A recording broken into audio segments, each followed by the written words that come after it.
Hola a todos los amantes y curiosos de la historia.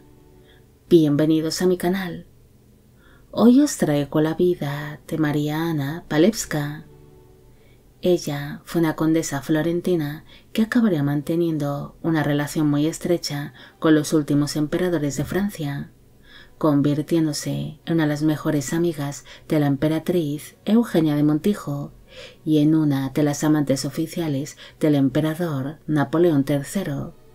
Están así dividida entre el amor y la amistad dentro de un matrimonio infeliz y roto. Esta biografía es realizada por petición de Lady Dark, Lolo, María Versalles y Lotus. María Anna Catalina Clarissa Cassandra Terrizzi nació el 18 de julio de 1823 en la ciudad de Florencia, en el Gran Ducado de Toscana, actualmente en Italia. Fue hija del conde Zanobi Terrizzi y de la esposa de este, la condesa Isabel Poniatowska Luczi. Su padre había obtenido el título de conde gracias a que pertenecía a la nobleza papal, es decir, un título que era entregado por el papa de turno, pudiendo ser este vitalicio o hereditario, mientras que su madre era una hija ilegítima del príncipe Stanislao Poniatowski, quien era sobrino del último rey de Polonia, Stanislao II Poniatowski. María Anna iría creciendo, convirtiéndose en una jovencita de notable belleza, encantadora, bondadosa, paciente, elegante, inteligente y tranquila,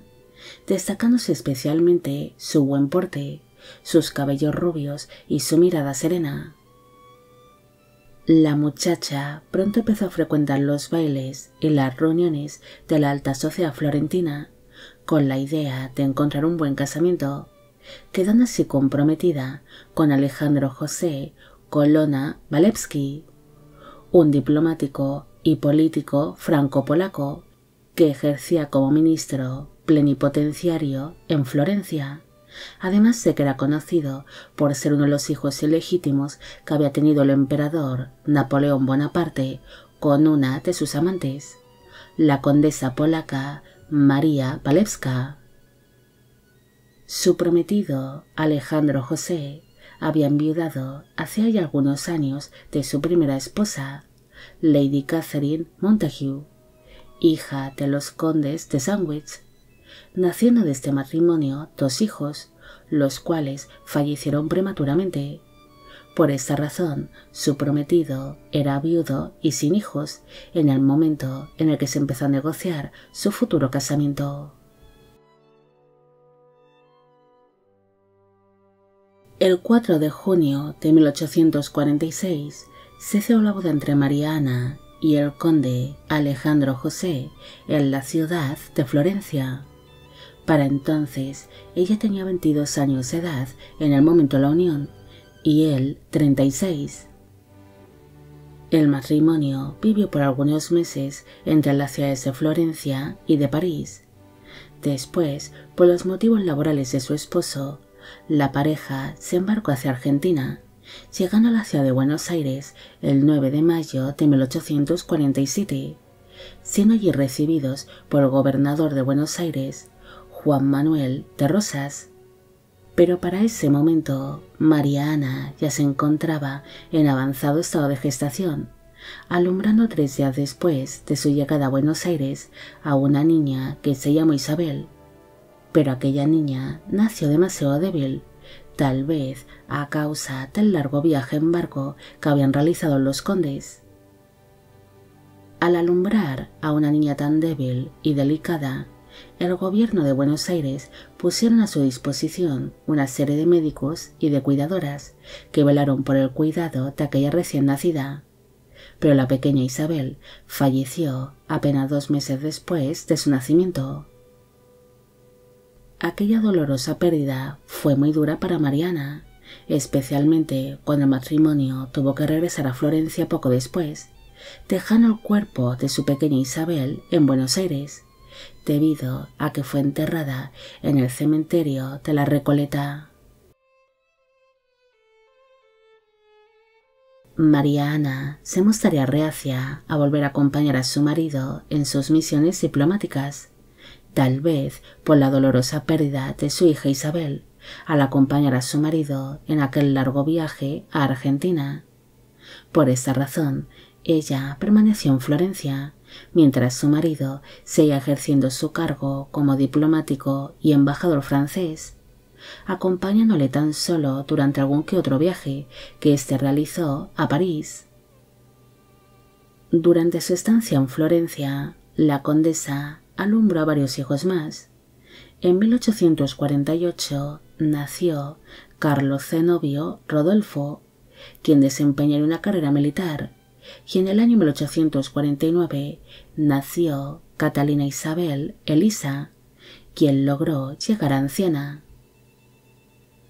Poco después de alumbrar a su hija Elisa, su marido alquiló en París un palacio conocido como el Hôtel de Ville, lugar donde María Ana se instaló junto a sus dos hijos y su madre, la condesa Isabel Poniatowska Lucchi. María Ana volvió a acompañar a su marido en algunos viajes diplomáticos cercanos, además de visitar las reuniones de la alta sociedad parisina y en la corte francesa,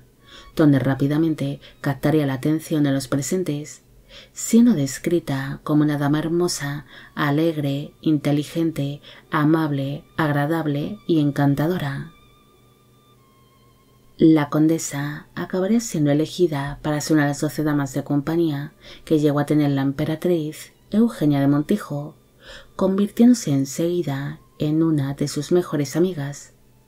Es más, el propio canciller alemán, Otto von Bismarck, tuvo el placer de conocer a la condesa, describiéndola como la mujer más exquisita y divertida de la corte francesa, aparte de la emperatriz Eugenia, además de decir que era la única dama de compañía que tenía dicha emperatriz que no era vulgar. Durante esta nueva etapa de su vida, la condesa alumbró a la última hija que tuvo el matrimonio, naciendo en el año 1856 una niña que se llamó Eugenia Luisa Irene, la cual murió a los 28 años de edad. María Ana suele atraer la mirada de los presentes, siendo vista como hermosa y elegante, captando así también la atención del emperador Napoleón III, quien no tardó en cortejar a la dama, iniciando así ambos un romance. Se desconoce si la condesa también deseaba al emperador francés o si solo fue un romance por intereses, ya que hay constancia de que su marido estuvo de acuerdo con el inicio de aquella aventura amorosa, debido a que éste recibió una serie de propiedades y de tierras por parte del emperador, a cambio de que hiciese la vista gorda. María Ana sustituyó rápidamente a la anterior amante real, la condesa de Castiglioni, Virginia Oldoini, y pese a que al principio intentaron llevar su relación amorosa en secreto, aquel romance se convirtió en un gran secreto a voces, así que ante el miedo de que aquellos rumores llegasen hasta la emperatriz Eugenia, la propia condesa decidió presentarse ante su señora y confesarle que se había convertido en la nueva amante de su marido, asegurando que lo correcto sería que abandonase sus funciones como dama de compañía y abandonar los círculos sociales que tenía la emperatriz. Pero Eugenia de Montijo, con lágrimas en los ojos, abrazó a María Ana y le aseguró de que aquello no afectaría nunca a su buena amistad, manteniendo así su puesto como dama de compañía y la buena relación que mantenía con la emperatriz. La relación que mantenía la condesa con Napoleón III pronto empezó a ser conocida por toda la corte, acudiendo hasta ella numerosos diplomáticos extranjeros con la intención de que la nueva amante real ejerciese la influencia de la que tanto iba alardeando sobre el emperador, aunque en realidad la condesa no tenía tanta influencia y se daba aires de grandeza en este sentido. Pese a ser la amante oficial de Napoleón III, este mantendría otros romances con distintas mujeres, aunque tales aventuras amorosas solían ser bastante breves. Pero en una ocasión el emperador inició un romance algo más serio y duradero con una mujer llamada Clotilde de la Vaudoyer, algo que preocupó bastante a la condesa ante el miedo de perder su puesto como amante real, iniciándose una serie de rivalidades entre ambas mujeres. Es más, Mariana empezó a sufrir de serios ataques de celos, llegando a hacer algunos desplantes al emperador en público, además de protagonizar alguna que otra pequeña discusión ante la corte, algo que se convirtió en la comidilla de la alta nobleza francesa. Finalmente, en el año 1861, Napoleón III se empezó a mostrar demasiado cansado con la relación que mantenía con la condesa, así que rompió con aquella relación amorosa, iniciando así distintas relaciones amorosas con distintas mujeres, hasta que finalmente conoció a la actriz y cortesana francesa Marguerite Belanger, quien se convirtió en la última amante oficial del emperador. Tras perder los favores del emperador, su marido, Alejandro José, se mostraría realmente enfadado con Mariana, ya que aquel romance estaba siendo bastante beneficioso para el conde, además de que gracias a esta relación, él había estado más cerca que nunca del emperador y había logrado ejercer cierta influencia sobre el gobernante. Pese a perder el favor de Napoleón III, la condesa siguió conservando su gran amistad con la emperatriz Eugenia de Montijo. Es más, en el año 1868, la propia consorte imperial eligió a Mariana como primera dama de honor de la emperatriz,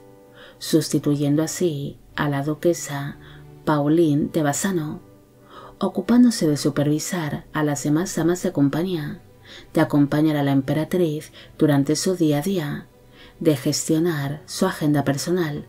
o asegurar que su señora estuviese siempre bien atendida,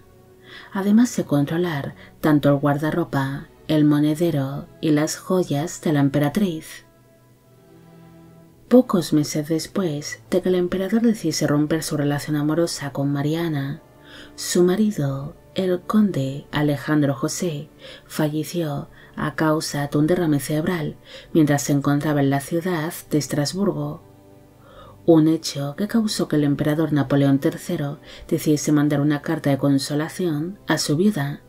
siendo este el último contacto que llegaron a tener los examantes.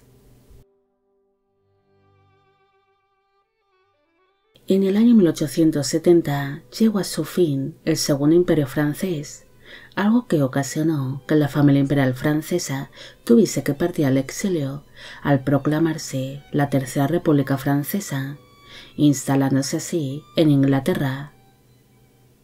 Mariana permaneció en tierras francesas, aunque siguió manteniendo una estrecha relación por carta con la emperatriz Eugenia. Incluso viajó a Inglaterra en el año 1879, cuando se enteró de la muerte del único hijo que iban a tener en común los emperadores, el príncipe Napoleón Eugenio, acompañándose a su buena amiga durante el funeral de su único vástago, convirtiéndose en su fiel acompañante y en su paño de lágrimas por algunos meses. Después regresó a París, donde seguiría llevando una vida tranquila y retirada.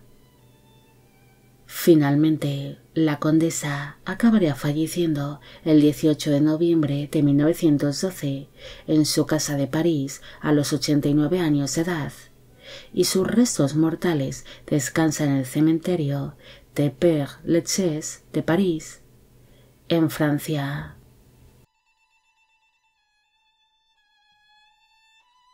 Mariana fue una mujer bastante atrayente que sería descrita como hermosa, inteligente y amable, captando la atención no solo de la corte y de los diplomáticos extranjeros, sino también de los últimos emperadores de Francia, con quienes llegó a mantener una relación muy estrecha, permaneciendo así en medio de aquel matrimonio tan infeliz que llegaron a tener los emperadores. La condesa se acabaría convirtiendo en una de las mejores amigas de la emperatriz Eugenia, y pese a ser la amante del marido de esta, su relación de amistad nunca se vería dañada, siendo una amistad que duró incluso hasta cuando los últimos emperadores de Francia se vieron obligados a partir al exilio con motivo del surgimiento de la Tercera República Francesa. En cambio, su relación con Napoleón III sería diferente, ya que ésta se rompió en cuanto el emperador se cansó de los celos y de los continuos reproches de su amante, rompiéndose así de raíz tanto la relación como el trato que existía entre los amantes, convirtiéndose así la condesa en una mujer que navegó entre el amor y la amistad dentro de un matrimonio completamente roto. Bueno amigos, llegamos al final de la vida de Mariana Walewska. Espero que os haya gustado esta historia y espero a que a todos los que me pedisteis de que hiciese un vídeo sobre ella también. Como siempre, agradeceros todo el apoyo que recibe el canal. Mil gracias por ver los vídeos que voy realizando y quisiera agradeceros de corazón el que forméis parte de Biopic Channel. Hoy me gustaría saber qué os ha parecido esta historia y si creéis que esta condesa realmente sentía algo hacia el emperador o si su relación solo fue por intereses. Y con esto me despido. Hasta la próxima.